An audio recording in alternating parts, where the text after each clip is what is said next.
Buen día, amados hermanos. Y hemos estado estudiando y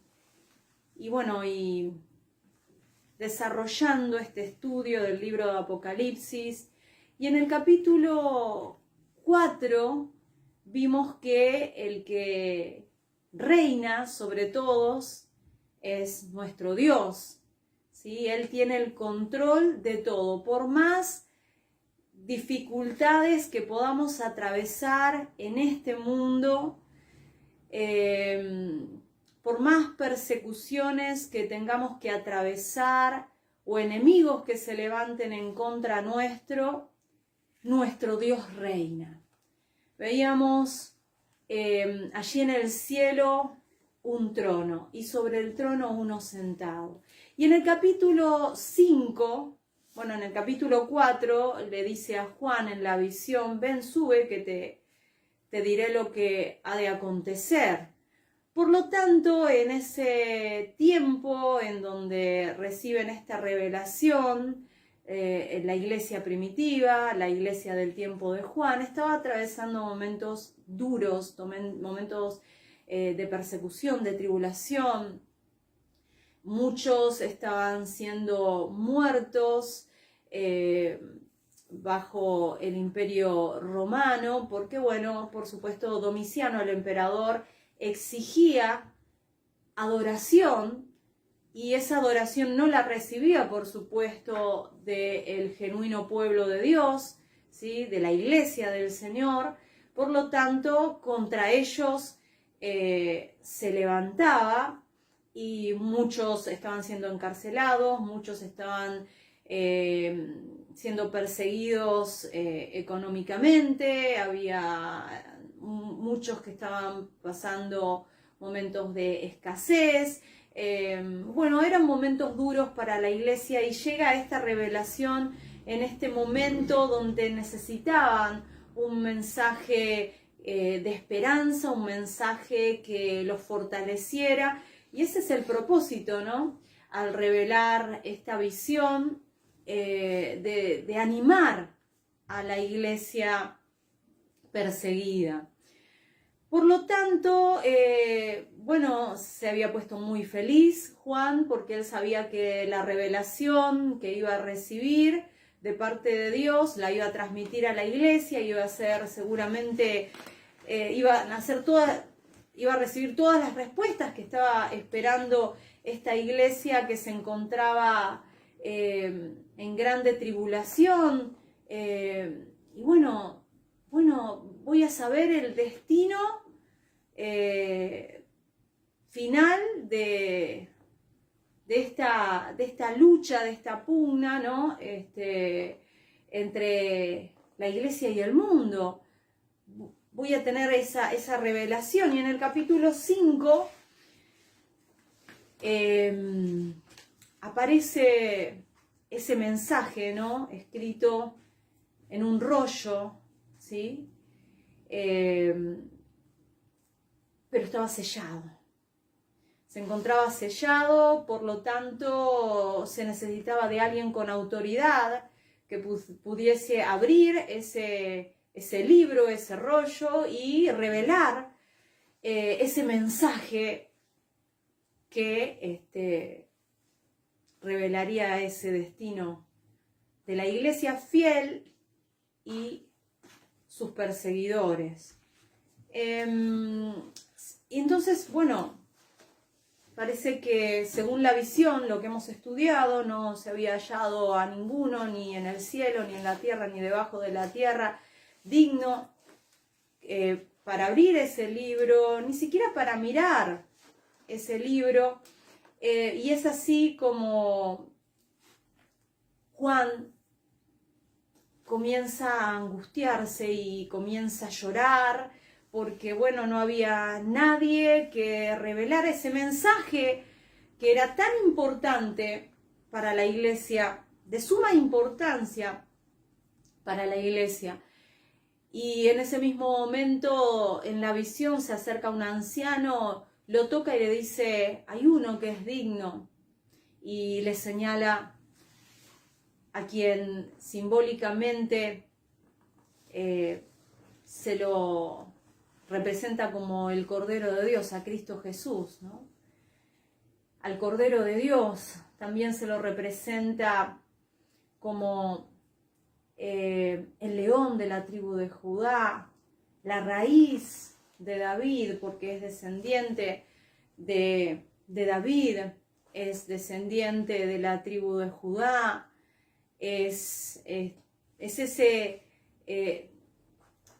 cordero, ese cordero simbólico, ¿no? que se presentaba antes de la primera venida de nuestro Señor Jesucristo, ¿no? Señalando al que había de venir, y lo señala, dice allí, Él es digno de abrir el libro, de abrir los sellos y revelar el mensaje contenido allí. Y dice que en la visión que hemos ya estudiado, la predicación, la enseñanza anterior, Cristo toma de la mano derecha del Dios Padre, quien estaba allí sentado en el trono, toma en sus manos poderosas que el destino de la iglesia. Y Él nos va a revelar el mensaje allí contenido. Y es eso lo que vamos a ver hoy. Son 7 sellos. Hoy vamos a ver hasta la apertura del 6º sello, la próxima enseñanza, el 7º sello. Bueno, vamos a, o sea, la introducción al 7º sello, pero qué maravilloso, hermanos, porque nuestro Dios nos revela todo lo que va a suceder para que no nos encuentre distraídos, ¿no? Que nosotros estemos en espera de las cosas que sucederán, sabiendo ya cómo va a terminar todo. Nosotros sabemos que para el cristiano fiel que persevera firme hasta el fin, la victoria es segura. El Señor nos va a revelar que se van a suscitar momentos difíciles, van a venir pruebas mucho más grandes de las que hemos atravesado en toda la historia, hermanos. Pero en esos momentos el Señor estará con nosotros, como lo estuvo siempre, como lo está, así estará con nosotros. Por eso podemos tener la plena certeza y la plena seguridad que no temeremos mal alguno, porque, hermanos queridos, podrán lastimar y hasta podrían matarnos nuestro cuerpo físico, pero nuestra alma está escondida en Dios. Y eso sí que no pueden hacer absolutamente ningún daño, y eso es lo que más importa, amén. La parte espiritual, la parte que no se ve. Gloria a Dios, alabado sea el nombre del Señor.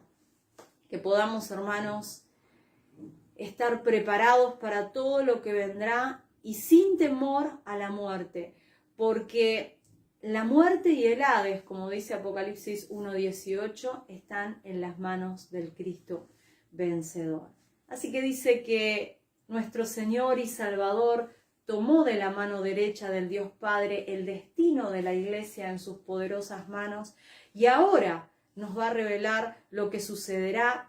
Y el mensaje central, vuelvo y repito, es que vienen más tribulaciones, pero confíen, porque el Señor Jesús nos lo ha dicho: yo he vencido al mundo. Así que vamos a conocer hoy el mensaje, ¿sí? El mensaje que nos revelará el final del conflicto de la iglesia y el mundo. ¿Cuál es? La victoria para el cristiano que persevere firme hasta el fin.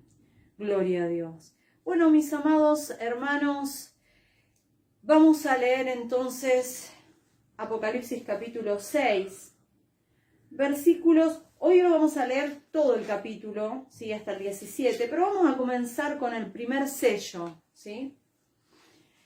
Apocalipsis capítulo 6, versículos 1 y 2, dice así: Y vi cuando el Cordero abrió uno de los sellos, y oí a uno de los 4 seres vivientes decir con voz de trueno: ven y mira. Y miré, y he aquí un caballo blanco, y el que lo montaba tenía un arco, y le fue dada una corona, y salió venciendo y para vencer. Es clara la palabra del Señor. Cuando Cristo abre el primer sello, vemos el caballo blanco. Gloria a Dios. Y el que lo montaba, ¿saben quién es? El Cristo victorioso, porque de este mismo caballo blanco y de este jinete se nos revela en el capítulo 19 que es el Verbo de Dios, nuestro Señor Jesucristo. Y esto no es porque lo digo yo, sino que, hermanos, a medida que vayamos avanzando en el estudio de este capítulo y todos los capítulos hasta el final, podrán corroborar que así es. Porque aquí el vencedor no es el diablo, aquí quien se señala como vencedor es al Cristo victorioso. Porque la victoria, hermanos queridos, en este conflicto entre el mundo y la iglesia de Cristo, pertenece a Cristo y a los que son de Él. Y esta revelación comienza con esta declaración simbólica, por lo que no puede haber duda del resultado de este conflicto. El tema del libro otra vez resalta la victoria de Cristo y el cristiano fiel, como lo viene haciendo desde el principio. No hay duda de la identidad de aquel que montaba el caballo blanco, si solo nos dejamos guiar por la interpretación que da el mismo libro, donde encontramos a este mismo caballo blanco y al que lo montaba en Apocalipsis capítulo 19, versículos 11 al 13. Dice así: entonces vi el cielo abierto, y he aquí un caballo blanco, y el que lo montaba se llamaba Fiel y Verdadero, y con justicia juzga y pelea. Sus ojos eran como llama de fuego, y había en su cabeza muchas diademas, y tenía un nombre escrito que ninguno conocía sino él mismo, y estaba vestido de una ropa teñida en sangre, y su nombre es el Verbo de Dios. Y esto mismo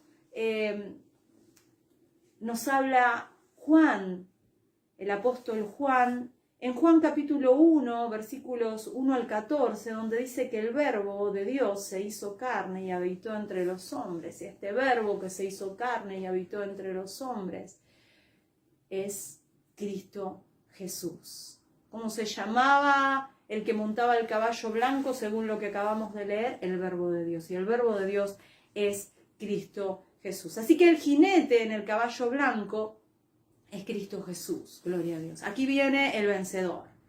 Este jinete viene venciendo y para vencer. La palabra de Dios, este libro donde está contenida la palabra de Dios, está señalando al vencedor, y el vencedor no es el diablo. Venciendo y para vencer. El vencedor es Cristo Jesús. El diablo no se presenta en el libro de Apocalipsis como el vencedor, sino como el vencido por el Verbo, hermanos queridos. Y el caballo blanco tendría un gran significado para los que originariamente recibieron la revelación, porque se usaba para señalar al vencedor, y la base del simbolismo es el guerrero parto, enemigo antiguo de los romanos. Recordemos que los romanos, el Imperio Romano representa a los enemigos de la Iglesia, y sin embargo el guerrero parto era el enemigo de los romanos, un enemigo antiguo de los romanos, y esto se acuñaba la figura, ¿sí?, en monedas antiguas, donde representaban al guerrero parto cabalgando justamente con corona y arco, ¿no? Eso era un símbolo muy común para los romanos y para todos en aquel tiempo del vencedor. Así que esto tendría un significado evidente, ya que en el año 53 a.C., 20.000 romanos murieron en una batalla con los partos y 10.000 más fueron llevados cautivos. Así que el Señor nos está revelando desde la apertura de los sellos, desde el primer sello, hermanos, ¿quién será el vencedor en esta batalla? No tenemos que temer la derrota si somos fieles al verbo de Dios. Alabado sea el nombre del Señor. Así que, hermanos queridos, aquí nos muestra esta visión, nos revela, hermanos queridos, a aquel que sale venciendo y para vencer. Esta es la confianza del cristiano en medio de cualquier conflicto que podamos atravesar en el mundo. Nuestro Cristo es el victorioso. Cristo Jesús, nuestro Salvador, es el victorioso. En Juan 16:33, el Señor Jesús dijo que no teníamos que temer, que en el mundo íbamos a tener aflicciones, pero que debíamos confiar porque Él había vencido al mundo. Así habló el Señor antes de morir en la cruz. Y así nos revela el libro sellado al que ha vencido cuando el Cordero de Dios abre el primer sello. Y ciertamente, hermanos queridos, se nos van a revelar cosas muy profundas y en especial sufrimientos y padecimientos que tendremos que atravesar la iglesia del Señor. Y nos dice esta revelación, lo que nos está declarando, es que ciertamente habrá tiempos difíciles, ¿sí?, debido al conflicto irreconciliable entre la iglesia y el mundo, pero podemos confiar porque nuestro Redentor y Rey ha vencido. Lo primero que Dios nos muestra antes de revelarnos por las aflicciones y las tribulaciones que vamos a atravesar, antes nos revela al Cristo victorioso. Alabado sea el nombre del Señor. Ahora, cuando el Cordero abre el segundo sello, sale un caballo muy diferente, con un jinete muy diferente al primero, y es el caballo bermejo, y al jinete dice que se le dio una gran espada, la cual simboliza, hermanos, esta espada, un gran poder sobre los civiles, es decir, sobre las naciones. Está haciendo referencia al anticristo con un gran poder. ¿Por qué? Porque es un político que ejercerá un poder mundial sobre todas las naciones. Así que aquí nos señala una persecución sobre la iglesia con la espada del poder civil, ¿sí?, a través de un poder civil, de un poder gubernamental mundial. Una gran espada, una gran autoridad. Así que está hablando del poder gubernamental que se levantará contra la iglesia del Señor, y está haciendo referencia ahora sí, en segundo plano, al anticristo. Y esto lo vamos a leer en Apocalipsis capítulo 6, versículos 3 y 4. Y cuando abrió el segundo sello, oí al segundo ser viviente que decía: ven y mira. Y salió otro caballo bermejo, y al que lo montaba le fue dado poder de quitar de la tierra la paz, y que se matasen unos a otros, y se le dio una gran espada. Le fue dado este poder, ¿sí? No tenía este poder. Es alguien que no puede hacer lo que se le antoja, sino lo que se le permite. Alabado sea el nombre del Señor, porque nuestro Dios es aquel que tiene el control sobre todas las cosas. Así que, mis amados hermanos, este simbolismo de la espada no es la guerra entre las naciones, como algunos suponen, ya que la guerra está simbolizada en el cuarto sello, que ya lo vamos a ver. Y hay dos palabras diferentes para espada en el griego. Es rompaia en griego, que es la espada de la guerra, o makaira, ¿sí?, que es la espada del poder civil, de los que llevan los magistrados.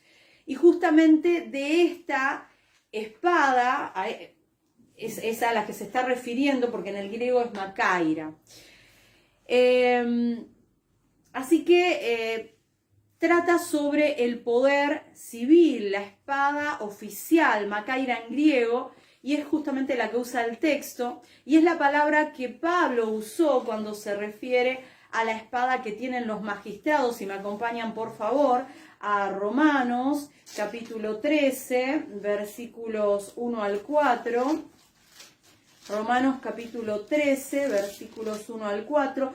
Dice así: sométase toda persona a las autoridades superiores, porque no hay autoridades sino de parte de Dios, y las que hay por Dios han sido establecidas. De modo que quien se opone a la autoridad, a lo establecido por Dios resiste, y los que resisten acarrean condenación para sí mismos. Porque los magistrados no están para infundir temor al que hace el bien, sino al malo. ¿Quieres pues no temer la autoridad? Haz lo bueno y tendrás alabanza de ella, porque es servidor de Dios para tu bien. Pero si haces lo malo, teme, porque no en vano lleva la espada, makaira. ¿Sí? Le estamos hablando del poder civil. Pues es servidor de Dios, vengador para castigar al que hace lo malo. Bueno, lo que nos está diciendo aquí Pablo es que nosotros somos ciudadanos del reino de los cielos, pero entre tanto estamos aquí en esta tierra. Nosotros debemos sujetarnos a la autoridad que sea, nos guste el gobierno o no nos guste,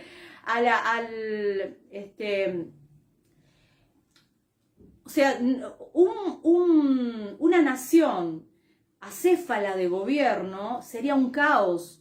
Dios por algo dice que nosotros debemos sujetarnos a las autoridades siempre y cuando, con el límite siempre de que esa autoridad no nos obligue a negar nuestra fe o negar el nombre de Dios, que es lo que va a hacer el anticristo. Por eso nosotros no lo vamos a obedecer.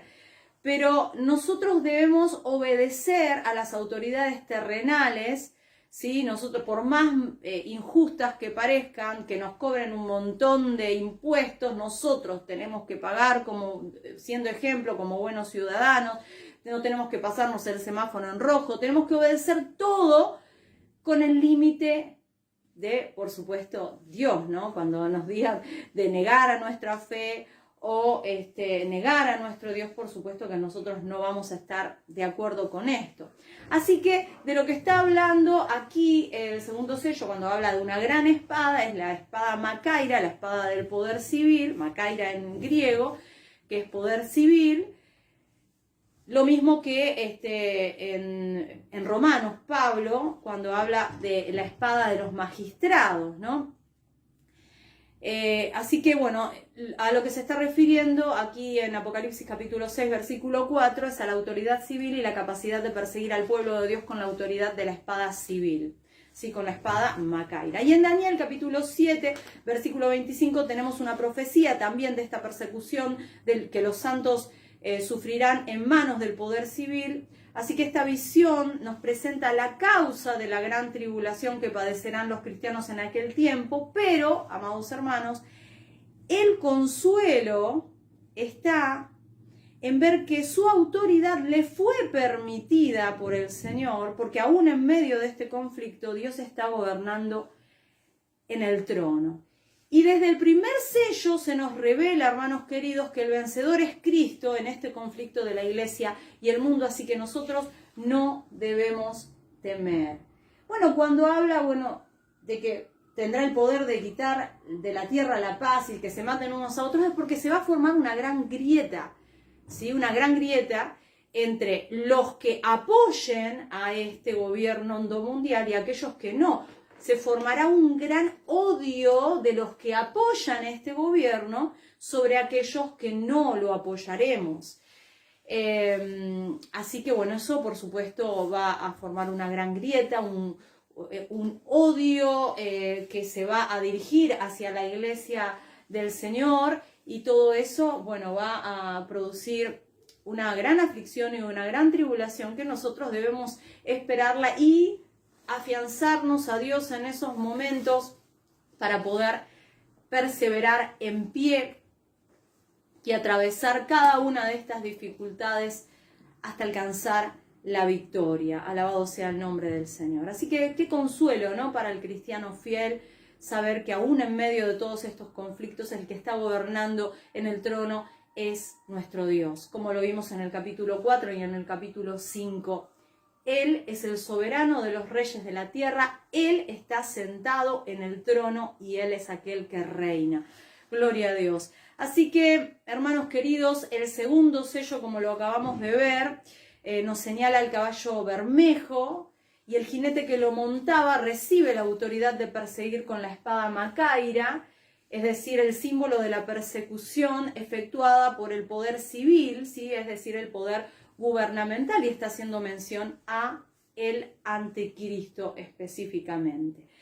Ahora, en el tercer sello, el conflicto continúa, hermanos. Es importante de que sepas lo que va a suceder para que, bueno, nosotros podamos estar confiados plenamente en la palabra de Dios, sabiendo de que la victoria final es la del cristiano fiel. Amén. La de Cristo y el cristiano fiel. Gloria a Dios. Así que el conflicto continúa en el tercer sello y vamos a leer Apocalipsis capítulo 6, versículos 5 y 6. Dice: cuando abrió el tercer sello, oí al tercer ser viviente que decía: ven y mira. Y miré, y he aquí un caballo negro, y el que lo montaba tenía una balanza en la mano. Y oí una voz de en medio de los 4 seres vivientes que decía: 2 libras de trigo por 1 denario, y 6 libras de cebada por 1 denario, pero no dañes el aceite ni el vino.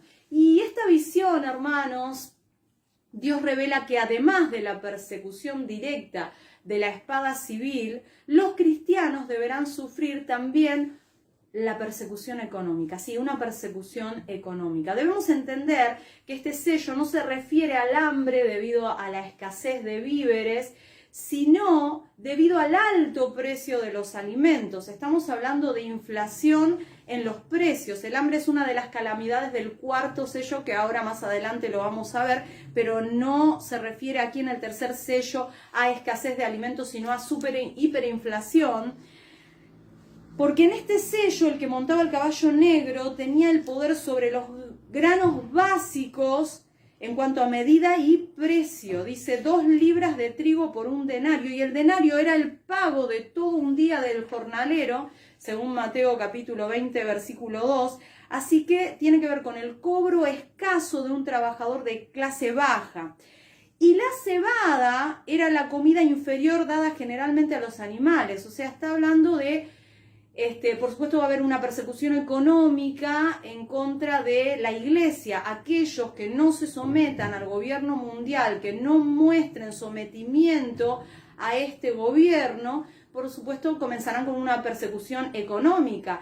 Nuestros sueldos no serán bien pagos y debido al escaso cobro que recibiremos los cristianos, cuando habla de la cebada, está hablando de una comida inferior generalmente dada a los animales. Es que, bueno, tendremos que buscar segundas marcas, buscando un poco como lo que se está viviendo en una escala muy baja, ¿no? Aquí en Argentina, porque estamos hablando de algo que va a ser terrible. No podemos compararlo con lo que está sucediendo hoy en Argentina, sino que va a ser mucho más terrible.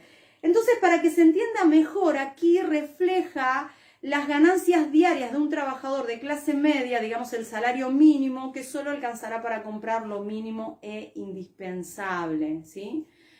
Todos aquellos que no muestren sumisión al gobierno, no hagan pública su sometimiento a este gobierno, por supuesto, no tendrán beneficios. Pongámosle un ejemplo. Hay ciertos beneficios para los jubilados respecto a que pueden pagar menos en ciertas cosas. Bueno, los cristianos, al no someternos, no vamos a tener beneficios y vamos a tener que pagar altos costos y con sueldos muy bajos. Es una persecución económica de la cual vamos a hablar con más detalle en el capítulo 13, versículos 15 al 17, donde se habla mucho más en detalle de esta opresión económica que padeceremos los cristianos, donde habla de la persecución violenta contra la vida de los cristianos que rehúsen adorar al gobierno mundial, donde habla de la bestia, símbolo del gobierno mundial. ¿Por qué se lo señala como la bestia? No es que va a aparecer un monstruo, sino que por su carácter bestial, salvaje, insensible, con el cual acometerá contra los cristianos. Por eso se lo llama, se lo representa como la bestia, tanto a el gobernador como a ese gobierno que ejerza mundialmente. Pero eso lo vamos a estudiar con más detalle en el capítulo 13, que vamos a hablar de la marca, de la bestia, que el invento ese que dicen que es un chip, que no dicen ninguna parte de la Biblia que es un chip, que te va a meter y que no sé. Bueno, hermanos, cuando lleguemos a ese momento lo van a entender bien y esperen llegar hasta el final porque lo van a entender claramente, porque cada vez que vamos avanzando en el estudio, en cada uno de los capítulos vamos recibiendo más detalles y corroborando cada una de las cosas que primero se van agregando de manera escueta y después se va desarrollando más ampliamente. Amén. Y justamente en el capítulo 13 es donde habla de la necesidad de adorar a este hombre, el anticristo, que todavía no sabemos el nombre, en su momento lo sabremos, pero hasta ahora sabemos que es un político que ejercerá un poder mundial y que, bueno, se levantará en contra de la iglesia del Señor, los cristianos fieles. Y este político con poder mundial, para tener derecho de comprar y de vender, se le debe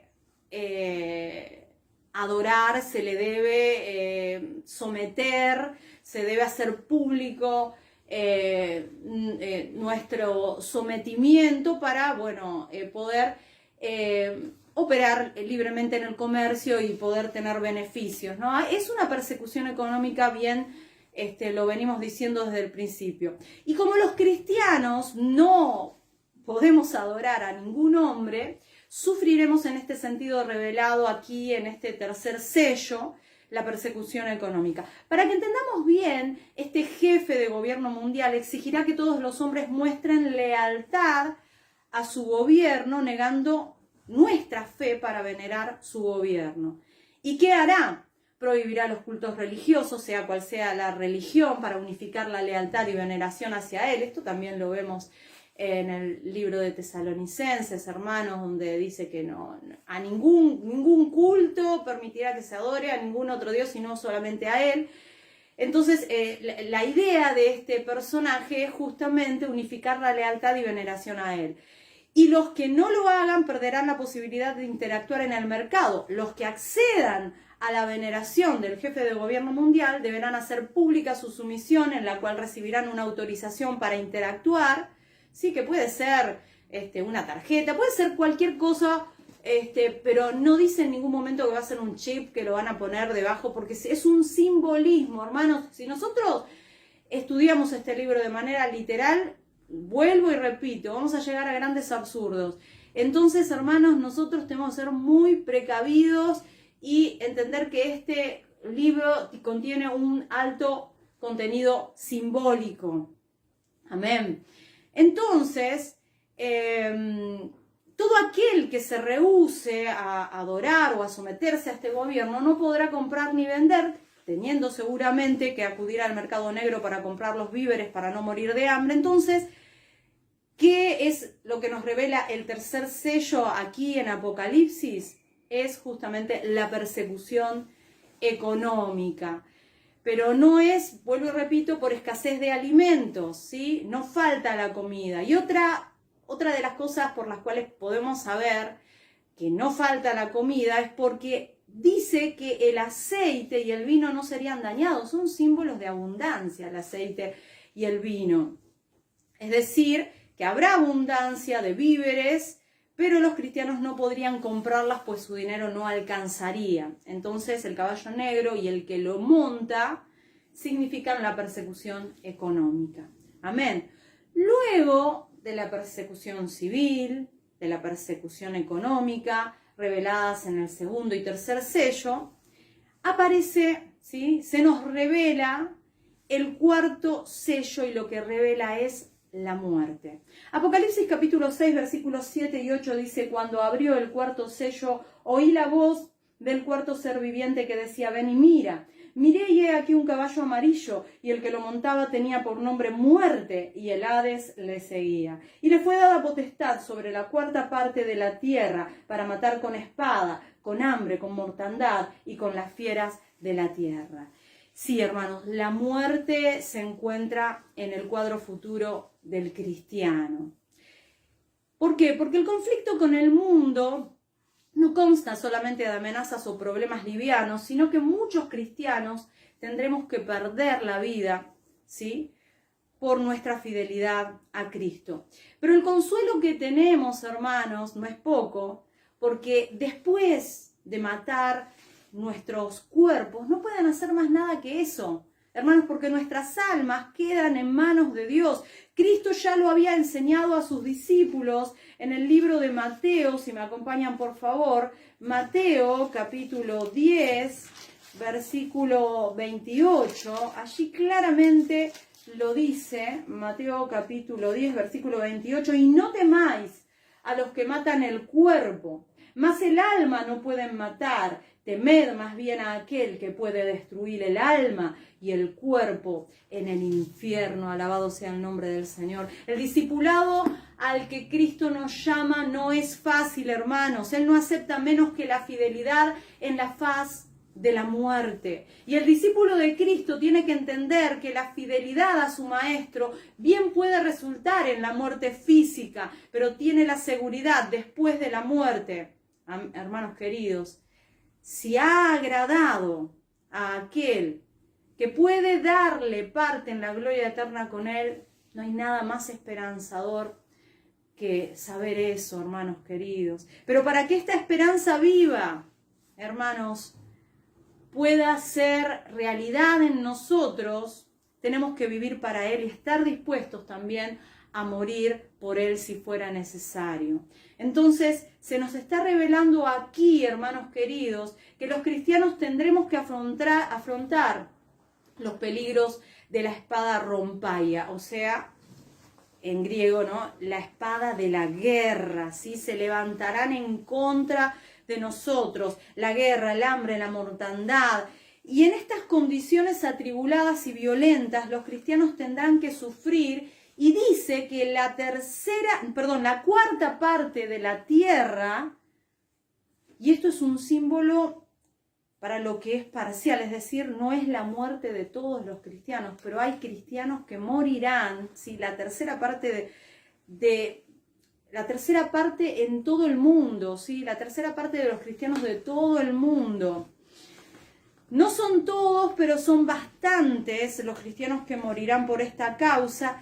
Y dice que después de la muerte le seguía el Hades, porque es lo que sucede, hermanos. Dios ya nos reveló lo que sucede después de la muerte. ¿Qué sucede?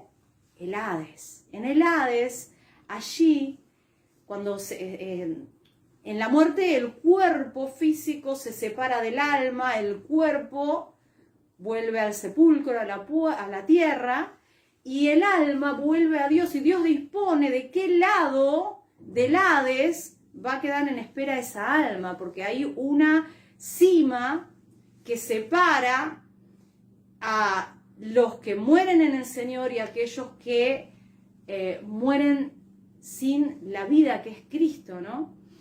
En el lado de la consolación, que se le llama el paraíso o el seno de Abraham, allí están en espera aquellos que murieron en fidelidad con Cristo. Y del otro lado están en tormento, y esto es algo que no es una parábola, sino que es una historia que contó nuestro Señor Jesucristo, porque las parábolas siempre no hay nombres en las parábolas. Esto no es una parábola, aquí hay un nombre, Lázaro. ¿Por qué no se lo nombra al hombre rico? Porque el Señor Jesús dice que a los impíos no los conoce. ¿Cómo les dice a los impíos? Nunca os conocí. No le dice nombre porque los toma por no conocidos, es así. No así con Lázaro, que lo nombra. Y allí nos dice que estaba tanto los impíos como los justificados están conscientes, pueden hasta comunicarse con Dios, no saben lo que sucede aquí en la tierra, solo recuerdan hasta el momento en que cerraron sus ojos, ¿sí? Murieron en esta vida, pero están en conciencia porque el hombre rico se comunica, ¿sí? Con Dios y le dice, permite que Lázaro venga a mojar con la punta de su dedo mi lengua porque estoy atormentado aquí.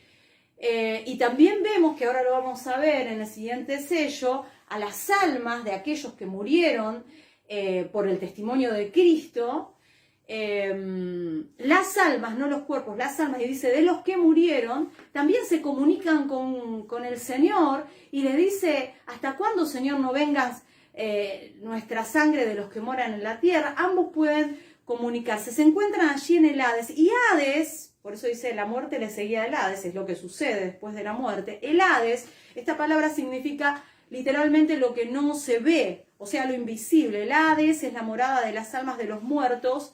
Después de la muerte, hermanos, el cuerpo, como bien les dije, sepultado, aquí cuerpo, ¿sí? Se desprende del alma, el alma va a Dios. Y en el juicio final, en el día del juicio final, todos los cuerpos de los muertos serán resucitados, tanto justos como injustos. Por eso, hermanos, no es que primero hay una resurrección, después pasan 7 años, después otra resurrección. No, hermanos, esperen cada capítulo y van a entender todo claramente, hermanos, claramente. Cristo Jesús lo dijo, que hay en una misma resurrección es de justos e impíos. Y esto lo dice en Juan capítulo 5, Juan capítulo 5, versículo 28, Juan capítulo 5, versículo 28 y 29. No os maravilléis, dijo Jesús, de esto, porque vendrá hora cuando todos, no algunos, todos los que están en los sepulcros oirán su voz. Y los que hicieron lo bueno saldrán a resurrección de vida, mas los que hicieron lo malo a resurrección de condenación. En una misma hora, todos. Amén. En ese mismo momento, todos resucitarán. Gloria a Dios. Y al morir, el alma vuelve inmediatamente a Dios. Ya dijimos, el cuerpo al sepulcro, a la tierra. Y el alma vuelve a Dios y Él dispone si esta alma pasará este periodo antes del juicio en la parte llamada paraíso o en aquella parte del Hades que es tormento. En el libro de Eclesiastés, capítulo 12, Eclesiastés capítulo 12, versículo 7, dice... 12:7 dice, y el polvo vuelva a la tierra como era, y el espíritu vuelva a Dios que lo dio. Y ahí Él dispone de qué lado del paraíso, o de qué lado del Hades, si en el paraíso o del lado el tormento. Amén. Entonces, hermanos queridos, la muerte y el Hades están en el destino de los cristianos. Y no es problema para los cristianos fieles. Los que sí, hermanos, deben temer la muerte y el Hades son los infieles, aquellos que no tienen a Cristo por Salvador y Señor, pero para el cristiano fiel no son causa de miedo, ni deben ser causa de miedo, porque recordemos las palabras de nuestro Señor Jesucristo en Apocalipsis 1:18, que dice que en sus manos están las llaves de la muerte y el Hades. Él tiene el poder. Cuando Él quiere... si vivimos es porque Él quiere, y cuando tengamos que morir es porque así Él lo ha decidido. Aquí no decide el diablo, decide Dios. Él tiene las llaves. Amén. Así que tenemos que reconocer algo, hermanos, que todos los seres humanos tenemos una cita con la muerte. Así que no tenemos que tener miedo, porque Cristo nos está revelando aquí lo que sucederá después de la muerte. No tenemos que tener miedo si somos fieles a Dios. Ahora, si somos infieles, si somos tibios, si andamos con un pie en la iglesia y otro pie en el mundo, si pensamos que porque hicimos una oración ya somos salvos, y porque decimos que somos cristianos y vamos los domingos a la iglesia y vamos y ofrendamos y cantamos alabanza, con eso queda todo ahí. Después cuando salimos de afuera hacemos lo que se nos antoja, estamos muy equivocados, porque a Dios no se lo engaña. Así que no os engañéis, Dios no puede ser burlado. Amén. Bien, siguiendo adelante, Apocalipsis capítulo 6, versículos 9 al 11, dice así: cuando abrió el quinto sello, vi bajo el altar las almas de los que habían sido muertos por causa de la palabra de Dios y por el testimonio que tenía. Dice que las almas de los que habían muerto, ¿no? Gente que murió aquí en la tierra, ¿por qué? Por su fidelidad a Dios. Dice aquí, por causa del testimonio que tenían, para aquellos que dicen que no, la iglesia no pasará la gran tribulación. Estamos hablando de los últimos tiempos. Y clamaban a gran voz, las almas clamaban a gran voz, después de haber muerto físicamente. Clamaban a gran voz, diciendo: ¿hasta cuándo, Señor santo y verdadero, no juzgas y vengas nuestra sangre en los que moran en la tierra? Y se le dieron vestiduras blancas, y se les dijo que descansasen todavía un poco de tiempo hasta que se completara el número de sus consiervos y sus hermanos, que también habían de ser muertos como ellos. Nuevamente la palabra muertos, son almas, son gente que murieron, son gente que murieron por causa del testimonio de Cristo, son fieles, hermanos. Entonces, hermanos, aquí se nos revela que el Hades sigue después de la muerte del ser humano, porque al morir el hombre pasa a morar al lugar que la Biblia nombra como Hades, y la palabra Hades, lo dijimos hace un rato, que literalmente significa lo que no se ve, o sea, lo invisible, es la morada de la parte invisible del ser humano, el alma. Tenemos que entender que todo no termina con la muerte, sino que la vida espiritual sigue desarrollándose en el Hades. La visión de Juan, cuando el quinto sello fue abierto, estamos en el quinto sello, sí, el quinto sello. Cuando el quinto sello fue abierto, gloria a Dios, nos aclara aún más, hermanos queridos, la condición del alma después de la muerte. Ciertamente la muerte está en el futuro de los cristianos perseguidos, aquí lo podemos ver, aquí se nos revela. Pero después de morir por nuestra fidelidad a Cristo, las almas de estos mártires que aquí acabamos de leer pasaron a otro estado, ¿sí? Fueron recogidas por el Hades y allí moran hasta el juicio final. ¿Qué vio Juan cuando el Cordero abrió el quinto sello? ¿Vio cuerpos de sangre y carne? No, dice que vio almas, almas. Juan testifica que vio bajo el altar, no aquí en la tierra, sino bajo el altar, almas. ¿Las almas de quiénes? De aquellos que habían muerto por predicar la palabra de Dios. Estas almas, hermanos, tenían vida. Lo mismo que cuando hablamos el hombre rico. También estaba consciente, pero del lado del tormento en espera. Es decir, entonces las almas tienen vida, si quieres saber lo que sucede después de la muerte, ¿sí? O sea, existen, porque dice que clamaban a Dios, hablaban y Cristo les contestó. Conservaban su capacidad para comunicarse con Dios, para razonar, para comprender. Se acordaban de sus perseguidores, porque decía: ¿hasta cuándo no vengas la sangre de aquellos, ¿no?, que moran en la tierra? Se acordaban. Qué interesante esto, ¿no? Porque si bien una vez que mueren nuestros seres queridos, no saben lo que nos está pasando a nosotros, no saben, ellos ya están ahí, pero se nos recuerdan, gloria a Dios.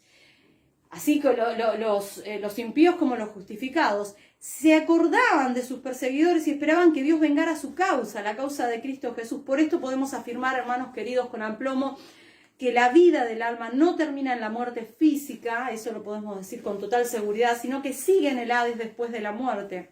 Así que para el siervo fiel, siervo de Dios fiel, la existencia en el Hades significa una gran bendición, hermanos. Los hombres tienen la capacidad de matarnos y eliminarnos de la vida terrenal, pero si somos fieles no nos pueden quitar nuestra felicidad ni la bendición de nuestro Dios.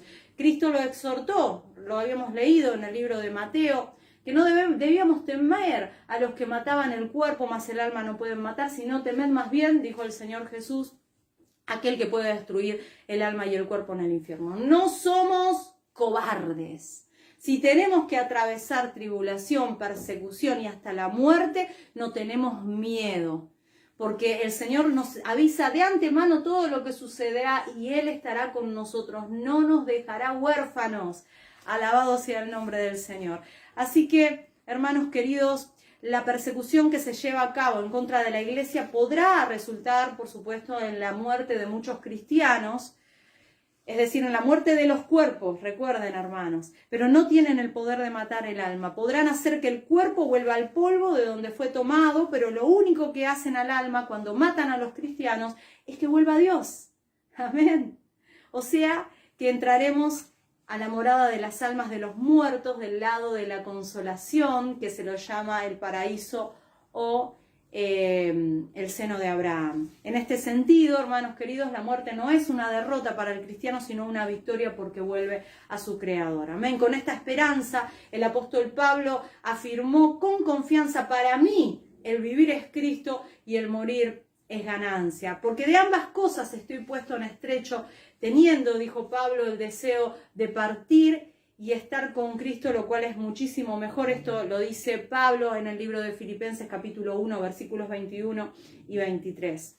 Así que esta gran bendición es la que le espera al cristiano un minuto después de la muerte allí en el Hades. Una comunión plena con Cristo en el paraíso de Dios, en la presencia de Cristo Jesús, junto con miles de almas que durante toda la vida terrenal fueron fieles a Cristo. Así que hay un mundo de las almas, hermanos, que nosotros no podemos ver, pero pasaremos a este mundo cuando muramos, porque el Hades sigue a la muerte y es lo que el Señor nos está revelando, es el plan de Dios para nosotros. Amén. Acompáñame al libro de 2 Corintios capítulo 5, versículos 6 al 8. Dice así: así que vivimos confiados siempre, y sabiendo que entre tanto que estamos en el cuerpo físico, estamos ausentes del Señor, porque por fe andamos, no por vista. Pero confiamos, y más quisiéramos estar ausentes del cuerpo y presentes en el Señor. No tenía miedo Pablo, porque sabía de que lo que acontecería después de la muerte. Iría a la presencia del Señor, y eso es lo que nos espera si somos fieles también nosotros. En términos bíblicos, hermanos, los que son fieles a Cristo, cuando morimos, sencillamente dejamos el cuerpo, pero seguimos con vida en la presencia de Cristo. El alma deja este tabernáculo del cuerpo y toma un nuevo tabernáculo temporal en la morada de las almas, y en este lugar estará en la presencia de Cristo Jesús. No morimos para entrar en un sueño profundo, no te equivoques, ¿sí? El cadáver ciertamente duerme, por eso la Biblia habla de los muertos duermen. ¿Por qué? Porque hablando del cuerpo físico es el que duerme, ¿sí? En espera de la resurrección que se efectuará en el día final, pero el alma del muerto sigue con vida en el Hades, y es lo que nos dice la visión de Apocalipsis, ¿no? Que las almas de los mártires estaban debajo y hablaban con el Señor y se comunicaban. Así que bueno, vamos a estudiar más acerca de esta condición, porque este mismo grupo de personas, este mismo grupo de almas, son representadas en el capítulo 7 que vamos a estudiar la próxima semana, representadas como una gran multitud vestidas de ropas blancas, ¿sí? Que estaban delante del trono y en presencia de Dios. Eso es lo que vamos a ver en la próxima enseñanza bíblica. Por lo tanto, cada capítulo nos va a dar más detalles de lo que estamos viendo de manera escueta aquí en estos versículos. Amén. Así que aún en la muerte que atravesarán muchos cristianos fieles mediante la persecución, resulta una bendición para los santos. No tengamos miedo, porque después de la muerte nuestras almas pasan inmediatamente a la presencia de Cristo. Amén. Todo depende de la vida que se lleva ahora en el cuerpo, Todo depende de eso. Después nada puede ser cambiado. Con la muerte se sella se fija nuestro destino final. Así que seamos fieles a Cristo, que tanto nos ama, hermanos. Y entonces, un minuto después de la muerte, nos encontraremos con Él en el paraíso. Amén. Y uno de los aspectos de la vida que menos entiende el ser humano es este conflicto que Dios permite entre su pueblo y el mundo, ¿no? Vemos que muchos siervos fieles padecen, sufren, mientras el mundo aparentemente va feliz en su camino. Parece que los que son deshonestos prosperan más que aquellos que trabajamos honestamente para ganarnos nuestro pan. Y los cristianos que primeramente recibieron este mensaje, hermanos, estaban atravesando momentos muy, muy, muy difíciles. Miles de ellos estaban perdiendo la vida. Entonces noten que la palabra de Dios es ayer, hoy y siempre, porque estaba hablándoles a los cristianos que originariamente recibieron este mensaje, nos está hablando hoy y les está hablando a los cristianos que estarán, si es que estamos nosotros en esos momentos tan cercanos, ¿no?, a la segunda venida de Cristo. Y resulta que estos cristianos estaban en un conflicto muy grande porque el Imperio Romano los estaba persiguiendo y lo que pretendía era raerlos de sobre la faz de la tierra. Y por esta situación que estaban atravesando, muchos de los discípulos podían perder su fe en el poder de Dios y desistir. Entonces, tenemos que tener en cuenta que el conflicto con el mundo les había resultado bastante costoso. ¿Por qué? Porque físicamente tenían hambre, muchos de sus hermanos ya habían muerto por causa de su fidelidad a Cristo. Entonces, ¿cuándo Dios comenzaría a actuar? ¿No? Esto era el pensamiento que había en esos cristianos. Pero ¿cuándo va a comenzar a actuar? ¿Cuándo Dios comenzaría a ejecutar sus juicios contra estos impíos que se ensañan tanto para con nosotros? Por lo que Dios deja sentado aquí en este libro, hermanos, ¿cuándo ejecutaría su venganza? Tanto para ellos como para nosotros y para los que vendrán. Recordemos, hermanos, que nuestra tardanza en realidad es paciencia de Dios. O sea, ese poco de tiempo, ¿no?, que Dios habla, ¿no?, que vuelvo pronto o que te contaré las cosas que pronto sucederán, en la mente de Dios, que es eterno, no es el mismo pronto que en nuestras mentes efímeras. Recordemos y tengamos presente, hermanos, que lo que a nosotros nos parece tardanza, la realidad es que es paciencia de Dios. En 2 Pedro, capítulo 3, versículo 9, lo dice claramente: el Señor no retarda su promesa según algunos la tienen por tardanza, sino que es paciente para con nosotros, no queriendo que ninguno perezca, sino que todos procedan al arrepentimiento. Entonces, hermanos queridos, esto responde las dudas, tanto nuestras como las de los hermanos que recibieron esta revelación en el tiempo de Juan. El Señor vengará nuestra causa, hermanos.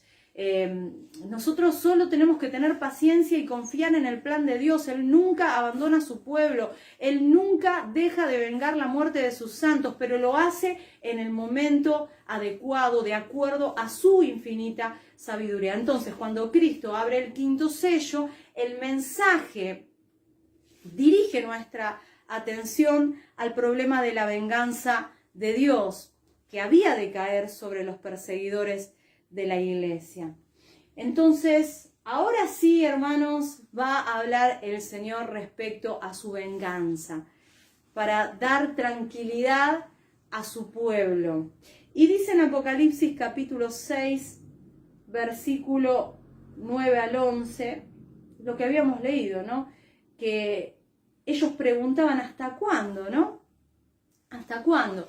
Lo primero, hermanos, que nosotros tenemos que tomar en cuenta en esta visión es que estas almas que ya murieron y están en el Hades no están pidiendo venganza personal, sino la venganza por la causa de su muerte. La palabra de Dios, y Dios nos ha prometido, ¿no?, proteger y vengar a su iglesia. Acompáñenme al libro de Romanos, Romanos capítulo 1, versículo 18. Romanos 1, 18 dice: porque la ira de Dios se revela desde el cielo contra toda impiedad e injusticia de los hombres que detienen con injusticia la verdad. Allí nos habla de la ira de Dios. Dios no va a tomar por inocente al culpable. Solo tenemos que tener paciencia. Romanos 12, 19, allí también nos dice, Romanos 12, 19... no os venguéis vosotros mismos, amados míos, sino dejad lugar a la ira de Dios, porque escrito está: mía es la venganza, yo pagaré, dice el Señor. Esto debería darnos tranquilidad, hermanos. No importa si los impíos prosperan y nosotros nos cuesta y estamos aquí padeciendo, porque, hermanos, este tiempo es tan corto en este mundo, hermanos, y nos espera la vida eterna. Solamente tengamos paciencia y confiemos en nuestro Dios.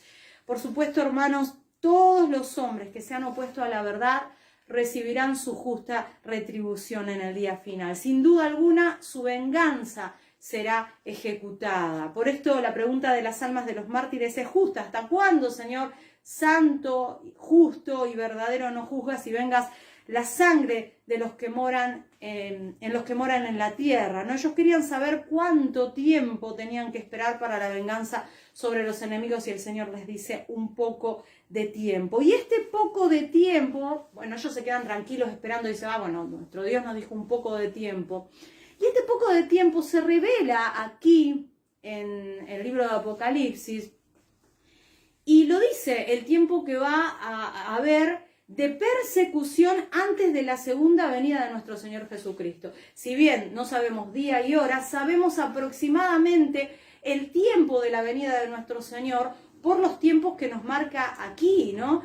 Va a haber una persecución de 42 meses, ¿sí? Se describe en el libro de Apocalipsis, capítulo 11, ahí nos dice que son 42 meses. ¿Cuántos son 42 meses? 3 años y medio. Después este mismo tiempo se lo representa de diferentes maneras. Dice tiempos y la mitad de un tiempo, ¿no? Que son también 3 años y medio. O también se lo simboliza como 1260 días, que es el aproximado de 3 años y medio.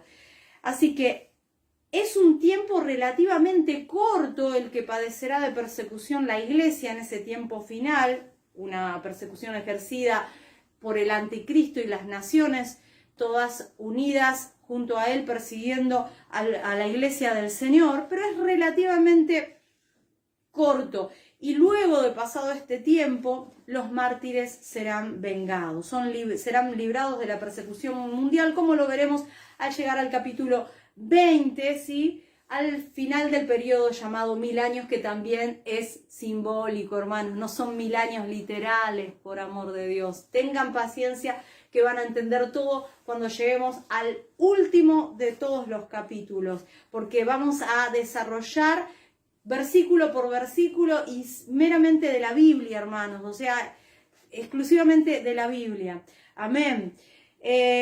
Así que, hermanos, tenemos que tener paciencia, tenemos que confiar, hermanos, que el Señor vengará la causa, ¿sí? La causa de los cristianos. Amén.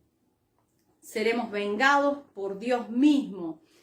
Así que, mis amados hermanos, el Señor siempre espera el arrepentimiento de los impíos, por eso es que da el tiempo, ¿no? Espera que las naciones lleguen al tope de la maldad y luego la paciencia da lugar a la ira de Dios. Dios da tiempo. La gente se piensa, no me castiga a Dios porque, bueno, debe ser que no debe ser tan malo lo que estoy haciendo, debe ser que Dios no existe, debe ser... Bueno, ellos se justifican de varias maneras, pero no tienen el discernimiento para ver que todo ese tiempo que Dios les está dando es un tiempo para que ellos se arrepientan, y lo único que están acumulando sobre sus cabezas son ascuas de fuego. Es ira para el día de la ira del Dios Todopoderoso. Así que, hermanos queridos, es muy importante que nosotros podamos entender que la venganza del Señor llegará. La venganza del Señor es inaplazable. Amén. Así que la paciencia de Dios luego dará lugar a la ira divina. Es por eso que cuando Cristo quita el sexto sello, oímos el anuncio que las almas de los mártires ansiaban escuchar, el anuncio del gran día de la ira del Cordero. Comienza, el Señor dice, bueno, hasta aquí estuvieron persiguiendo a la iglesia, a mi pueblo, a mi iglesia, y ahora voy a empezar a derramar juicios parciales. Y comienzan a morir parte también de los impíos. Comienzan a caer juicios divinos sobre ellos, no sobre los hijos de Dios, sobre los fieles, así como pasó en Egipto, que caía sobre los egipcios y no sobre el pueblo, así va a pasar. Son advertencias de Dios para que los que quedan vivos de los impíos se arrepientan. Son todas oportunidades que Dios está dando para el arrepentimiento. a lo que aquí en la Biblia se lo llama, se lo simboliza estas advertencias como trompetas. Así que no se dejen engañar con eso que salen en YouTube, que las trompetas del Apocalipsis, porque no es literal, no es que se va a escuchar un sonido y que va a empezar a caer un juicio, después otro juicio, son simbólicas. Lo mismo la luna en sangre, simbólico. Lo voy a probar con la Biblia, hermanos.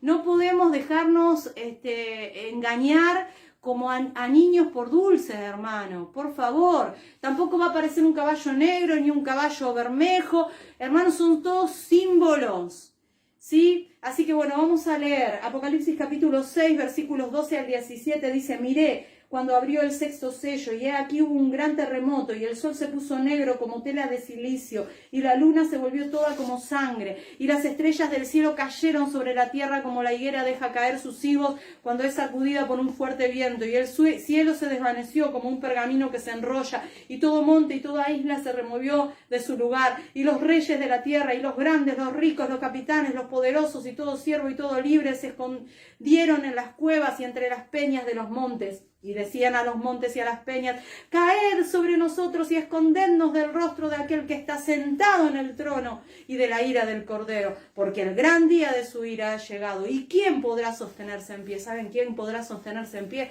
Que lo vamos a ver el próximo capítulo. Los que somos sellados por Dios, los hijos de Dios, que tampoco el número 144.000 es literal, sino que es simbólico y lo vamos a probar. Pero bueno, ya vamos a pasar ese tiempo. Aquí llegó el anuncio, hermanos. En estos versículos que leímos llegó el anuncio de juicio. Y tenemos un ejemplo clásico del uso del lenguaje simbólico que está utilizando Juan, respecto al uso simbólico que utilizaban los profetas antiguos testamentarios para representar la ira de Dios, los juicios divinos sobre los impíos. Utilizaban estos mismos simbolismos, no es que se va a enrollar el cielo, no es que van a caer estrellas del cielo, porque una estrella, hermanos, supera ampliamente, cientos de veces, al globo terráqueo, hermanos. ¿Cómo van a caer estrellas? Es todo simbólico, hermanos. Entonces, para los cristianos que originariamente recibieron esta visión, este lenguaje que utiliza Juan no era nuevo ni confuso, porque es un lenguaje que se utiliza en el Antiguo Testamento y ellos lo conocían bien. Se utilizaba para hablar de los juicios de Dios. Y el lenguaje simbólico que se suele emplear para describir justamente la destrucción que Jehová traerá sobre los impíos, y es semejante a la de los profetas antiguos testamentarios, a la que aquí aplica Juan, el apóstol Juan. Y para ello vamos a corroborarlo leyendo el libro de Joel, amén, Joel capítulo 2, versículo 1, amén, Joel capítulo 2, versículo 1, tocad trompeta en Sión y dad alarma en mi santo monte. Tiemblen todos los moradores de la tierra, porque viene el día de Jehová, porque está cercano. No es que literalmente temblará la tierra, hermanos, o se estremecerá el cielo, o que será un día de oscuridad y tinieblas, sino que se utilizan estos símbolos para representar el día de la ira, de los juicios de Dios. Como lo veremos también en Joel 2, versículos 10 y 11. Delante de él temblará la tierra, se estremecerán los cielos, el sol y la luna se oscurecerán y las estrellas retraerán su resplandor. Y Jehová dará su orden delante de su ejército, porque muy grande es su campamento, fuerte es el que ejecuta su orden, porque grande es el día de Jehová y muy terrible. ¿Quién podrá soportarlo? Esto mismo dice Juan, ¿quién podrá mantenerse en pie? Los escogidos del Señor, los fieles, los que perseveran hasta el final, como lo dijo nuestro Señor Jesucristo. Es un lenguaje simbólico, hermanos. Bien lo dije, que no es que temblará la tierra o se estremecerá el cielo o que será un día de tinieblas, porque bien lo dice el libro de 2 Pedro, que será un día en donde la tierra sí será pasada por fuego, o sea, será un día luminoso, un día caluroso, no será oscuro, hermanos. Entonces, lo que está representando el simbolismo de las tinieblas es la terrible naturaleza del juicio. Y en Apocalipsis el Señor hace uso del mismo lenguaje describiendo el día del Señor, ¿no? O sea, Juan hace el uso del mismo lenguaje describiendo el día del Señor, ¿no? Y también lo encontramos en el libro de Sofonías, capítulo 1, versículos 14 y 15. 1, 14 y 15, cercano está el día grande de Jehová, cercano y muy próximo. Es amarga la voz del día de Jehová, gritará allí el valiente, día de ira, aquel día de angustia, de aprieto, día de alboroto y de asolamiento, día de tiniebla y de oscuridad, día de nublado y de entenebrecimiento. Hermanos, no es que literalmente será un día oscuro, hermanos, porque la oscuridad en realidad lo que representa es la tristeza, la destrucción venidera, y así es el caso de Apocalipsis, por eso utiliza el mismo lenguaje simbólico. Amén. Así que, hermanos queridos, esto es importante. Cuando habla de un terremoto y que el sol se puso negro y la luna se volvió como sangre, estas cosas no sucederán literalmente. Dejen de estar mirando el cielo a ver si la luna se puso roja, no sé, si hay movimientos, si las nubes tienen forma de cruz. Hermanos, lean la Biblia. Es aquí donde tenemos que poner nuestra mirada. Entonces, hermanos, el sol no se oscurecerá, no se pondrá negro, ¿sí? Porque dice que todo será fundido en aquel día. En 2 Pedro 3:10 lo dice claramente, 2 Pedro 3:10 al 12, dice, puesto que todas estas cosas, 10 al 12, pero el día del Señor vendrá como ladrón en la noche, en el cual los cielos pasarán con gran estruendo, y los elementos ardiendo serán deshechos, y la tierra y las obras que en ella hay serán quemadas. Puesto que todas estas cosas han de ser deshechas, ¿cómo no debéis vosotros andar en santa y piadosa manera de vivir, esperando y apresurándoos para la venida del día de Dios, en el cual los cielos encendiéndose serán deshechos y los elementos siendo quemados se fundirán, así que no será un día oscuro? Y cuando dice que vendrá como ladrón en la noche, vendrá de sorpresa a los que no lo esperan. A nosotros nos están diciendo todos los acontecimientos que sucederán. Si bien no sabemos el día ni la hora, sabemos las circunstancias y los acontecimientos que cada vez nos hacen más cercanos a ese día. Amén, gloria a Dios. Así que, mis amados hermanos, el tiempo del que nos habla Dios es un tiempo relativamente corto. Las pruebas, hermanos, no son eternas, las pruebas son temporales. Resiste la prueba que estés atravesando, hermano, porque si resistes vas a alcanzar la victoria. Así como también el día que, bueno, se levante el anticristo a perseguir a la iglesia, nosotros tenemos que resistir porque es relativamente corto el tiempo, hermanos. 3 años y medio, 42 meses, 1260 días. Hermanos, tiempo y la mitad de un tiempo. Lo dice mismo Daniel, ¿no? El tiempo en el cual serán quebrantados los santos del Altísimo. Así se nos llama a su pueblo, a sus escogidos, a la iglesia, que es un solo pueblo, ¿sí? De toda lengua, tribu y nación. No hay dos pueblos, hermanos.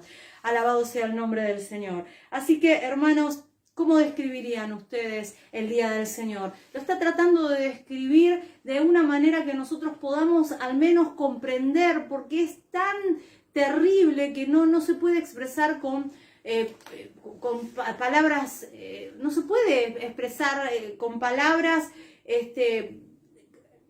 lo certero o sea, porque es tan terrible. Entonces lo trata de explicar de manera simbólica, como lo hacían también los profetas antiguos testamentarios. Así que, hermanos, es muy importante que nosotros tengamos en cuenta esto, ¿no? Isaías también utiliza la misma descripción profética hablando del fin del mundo. Así hablaban los profetas antiguos testamentarios para hablar del día de la destrucción para los enemigos de Dios. Y acompáñenme porque ya es lo último, en el libro de Isaías capítulo 34, Isaías capítulo 34, versículos 1 al 6, dice: acercaos naciones, juntaos para oír, y vosotros pueblos escuchad, oiga la tierra y cuanto hay en ella, el mundo y todo lo que produce, porque Jehová está airado contra todas las naciones, e indignado contra todo el ejército de ellas. Las destruirá y las entregará al matadero, y los muertos de ellas serán arrojados, y sus cadáveres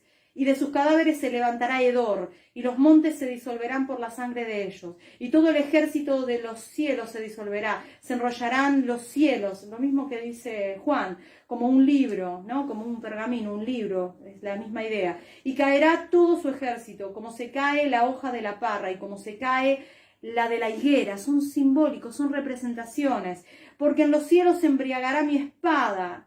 He aquí que descenderá sobre Edom en juicio y sobre el pueblo de mi anatema. Llena está de sangre la espada de Jehová, engrasada está de grosura, de sangre de corderos, de machos cabríos, de grosura, de riñones de carneros, porque Jehová tiene sacrificios en Bosra y gran matanza en la tierra de Edom. También la espada es simbólico, hermanos, de que será una gran matanza. Entonces los cielos que se enrollan como un pergamino, los montes que se disuelven. Está hablando simbólicamente, hermanos, es una manera gráfica para describir la terrible destrucción que viene cuando la maldad llega al colmo y Jehová derrama su ira. Así que, hermanos, esto es de lo que nos está hablando, ¿sí? Un día de pavor, ¿sí? Para los perseguidores de la Iglesia de Cristo, un día oscuro para ellos, ¿sí? Donde los impíos dirán a los montes y a las peñas caigan sobre nosotros, escondernos del rostro de aquel que está sentado sobre el trono. El lenguaje en sí solamente habla de destrucción por la ira de Dios. Uno último ya lo leemos, hermanos, en Isaías capítulo 13, versículos 9 al 13, Isaías 13, versículos 9 al 13,